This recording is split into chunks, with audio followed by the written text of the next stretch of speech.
다 주의 것이니. 아브라함 링컨 대통령이요, 1863년에 감사 선언문을 발표하였습니다.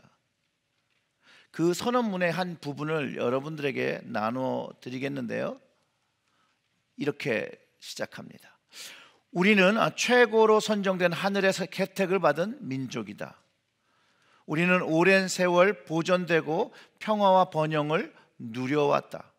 인구와 부와 국력 면에서도 어느 나라보다 앞섰다.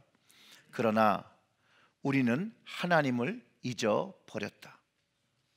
우리를 평화로서 지키시고 번영과 풍요와 힘을 베푸신 그 은혜의 손을 망각한 채 이 모든 복이 우리 자신의 탁월한 지혜와 덕목 때문인 줄 착각하는 헛된 망상과 속임수로 지내왔다. 우리는 쉽사리 깨어지지 않는 성공에 도취한 나머지 구속과 보호의 은총을 느끼기에는 너무 자만하며 우리를 지으신 하나님께 기도하기는 너무나 교만해졌다. 따라서 이제 의무적으로 우리가 거슬린 그 능하신 분의 존전에 겸손히 꿇어 나라의 죄를 자박하며 자비와 용서를 빌고자 하는 바이다. 그러므로 미 합중국에 있는 나의 시민들과 다른 나라에서 온 사람들은 11월 마지막 주 목요일에 초대합니다. 그리고 하늘에 계신 하나님을 찬양드리고 감사드리기를 원합니다 라고 발표했다라는 거예요. 우리는 155년이 지난 뒤에 21세기를 살아가고 있습니다. 모든 것이 바뀌었죠. 아브라함 링컨이 그 대통령이 상상할 수 없는 시대에 우리가 살고 있습니다. 우리의 삶이 1863년보다 더 풍요롭고 편리해진 것에 대해 아무도 부인할 사람이 없습니다. 그럼에도 우리는 가끔 옛날을 그리워하기도 합니다. 우리에게 너무나도 좋은 것이 많지요. 하이 테크놀로지부터 그 양질의 삶을 누리며 살고 있습니다. 사랑하는 성도 여러분, 여러분들은 여러분들의 가진 것에 만족하십니까? 우리는 우리들의 가진 것에 만족하고 있습니까? 100년 전에 사람들이요, 서기 2000년이 되면 유토피아가 될 거라고 믿었습니다. 그러니까 저도 어렸을 때 서기 2000년이란 영화를 보면서 야, 서기 2000년이 되면 뭐 대단해지겠다라는 생각을 가지고 살았는데 저희가 지금 2018년에 살고 있습니다. 자, 여러분들은 유토피아에 살고 계십니까? 지금 사시는 여러분의 가정이 유토피아입니까? 동의가 잘 안 되죠.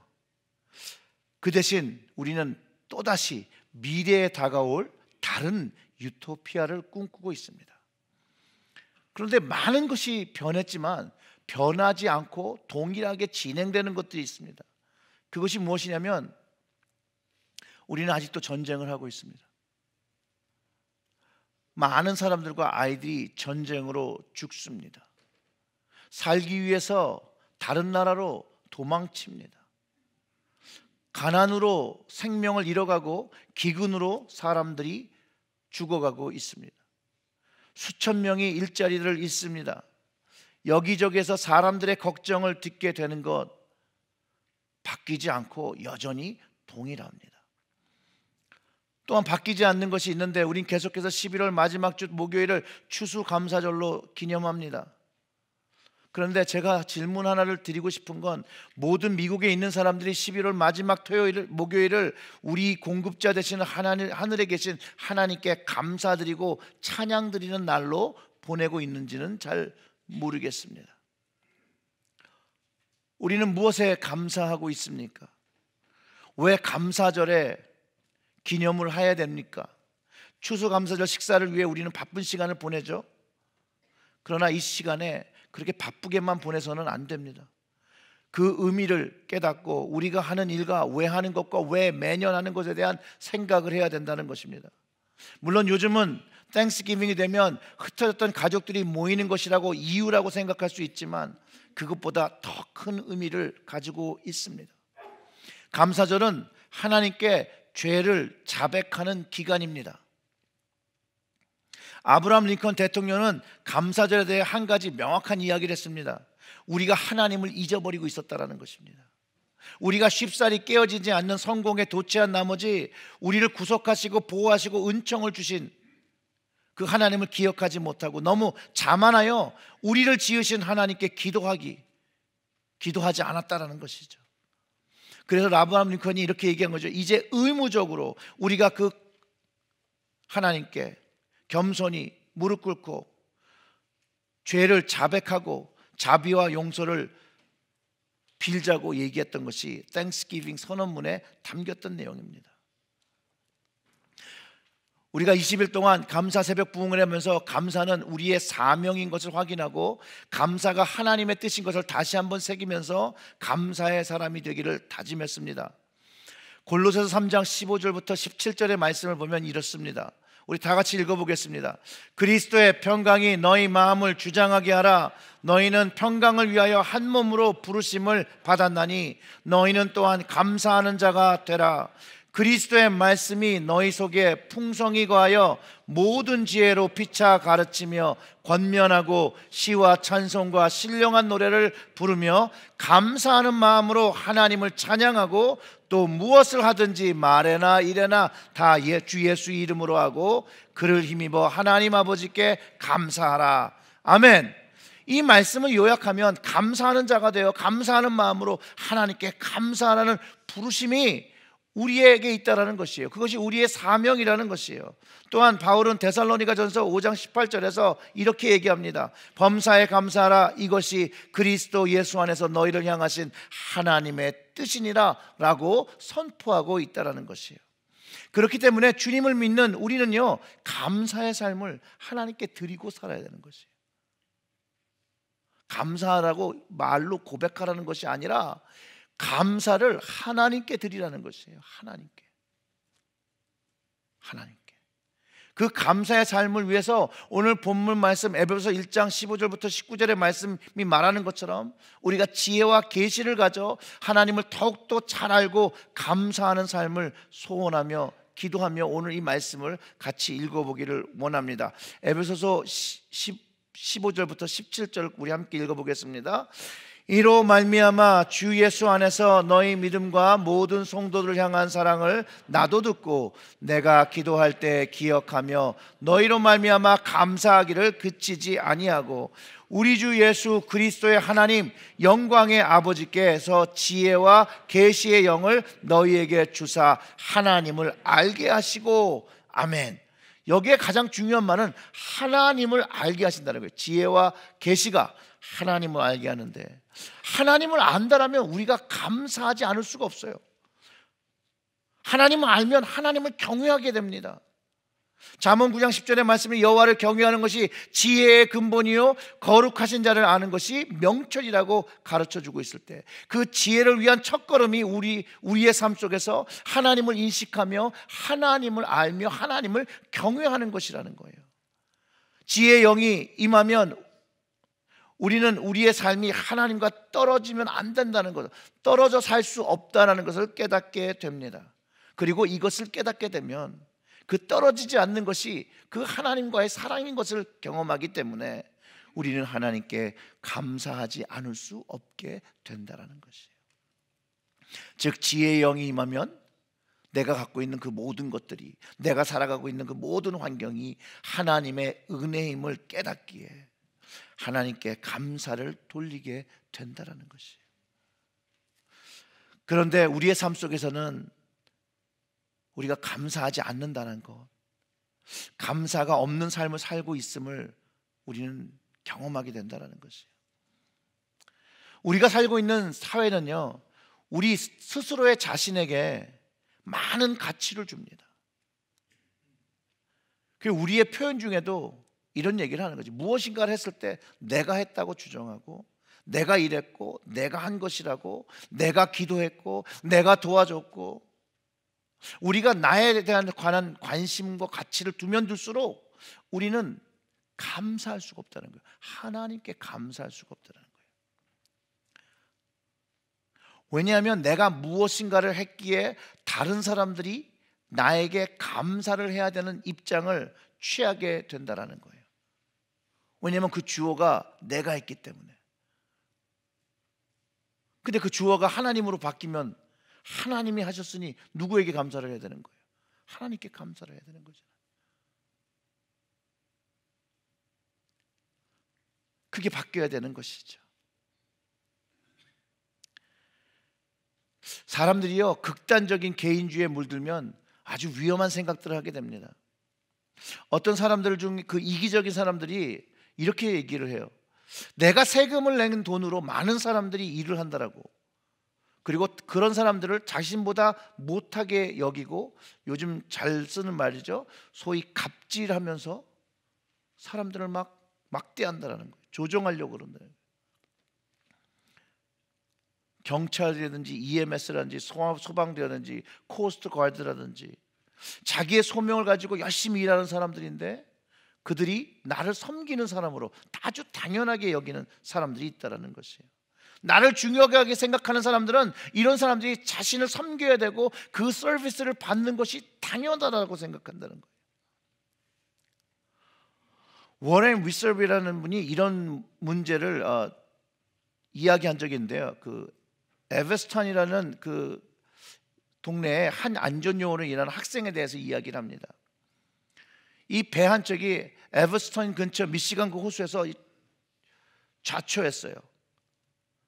그 학생 이름이 에드워드 스펜서인데, 그가 이제 코스트가드로 이제 안전요원으로 이제 구출을 하기 시작합니다.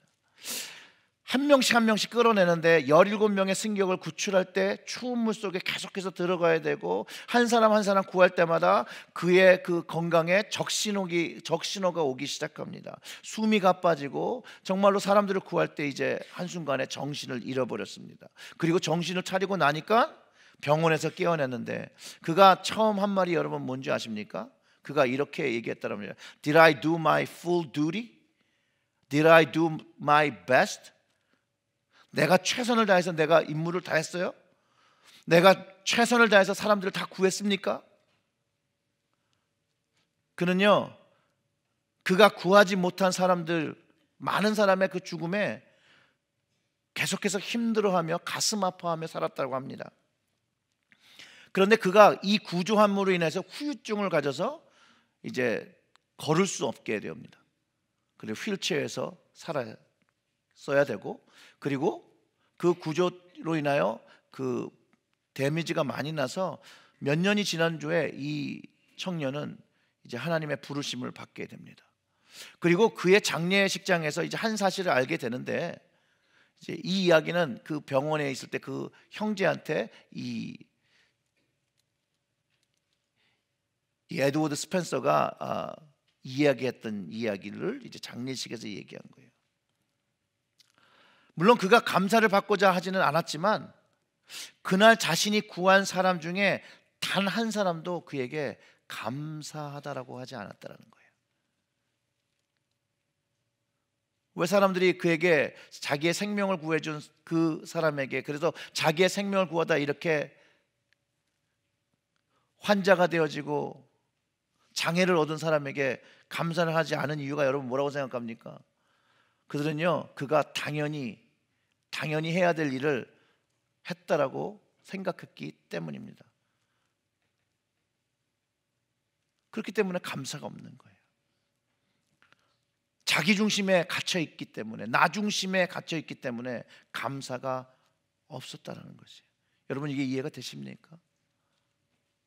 감사절은요, 하나님께 감사를 드리는 절기입니다. 그리스도인들은요, 하나님을 가장 먼저 삶의 우선순위에 드리고 하나님께 가치를 두을 때 감사하게 된다는 거예요. 하나님이 먼저 되고 그분의 뜻에 순종하며 살 때 우리의 삶이 있게 됨을 깨닫고 경험한 사람들이 그리스도인이라는 거예요. 그래서 하나님이 지으신 그 모든 것을 우리가 누리고 살며 그 모든 것을 누리고 사는 우리가 하나님께 감사하는 것이에요. 감사절은 하나님께 감사드리는 날입니다. 가족이 모이는 날이 아닙니다.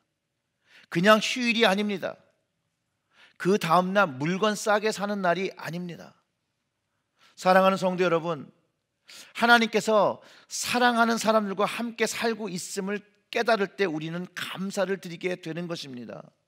하나님께 먼저 감사를 드릴 때 우리를 서로 존중하게 되고 서로를 사랑하게 되고 그 안에서 하나님의 은혜를 경험하고 하나님의 살아계심을 인정하고 믿게 됩니다. 저는요, 여러분들의 목회자가 된 것을 감사합니다. 저도 그래서 여러분을 기억하면서 사도 바울이 말씀을 통해서 가르쳐준 그 기도를 하며 살아갑니다. 바울과 같은 기도를 하려고 합니다. 지혜의 영과 계시의 영이 우리 모든 교우들과 우리 자녀들에게 임해서 하나님 아버지를 더욱 깊게 깨닫기를 소망하며 기도합니다. 그래서 에베소 1장 18절과 19절의 말씀처럼 기도합니다. 너희의 마음에 눈을 밝히사 그의 부르심의 소망이 무엇이며 성도 안에 그 기업의 영광의 풍성함이 무엇이며 그의 힘의 위력으로 역사하심을 따라 믿는 우리에게 베푸신 능력이 지극히 크심이 어떠한 것을 너희로 알게 하시기를 구하노라. 사랑하는 성도 여러분, 이번 감사절에 하나님이 우리에게 알기 원하시는 것이 무엇일까요? 지혜의 영과 계시의 영을 구하면 하나님께서 가르쳐 주실 것이라는 거예요. 이 지혜의 영이 있어 우리는 예수 그리스도를 우리의 삶 속에서 날마다 경험하고 만나야 한다는 것이에요.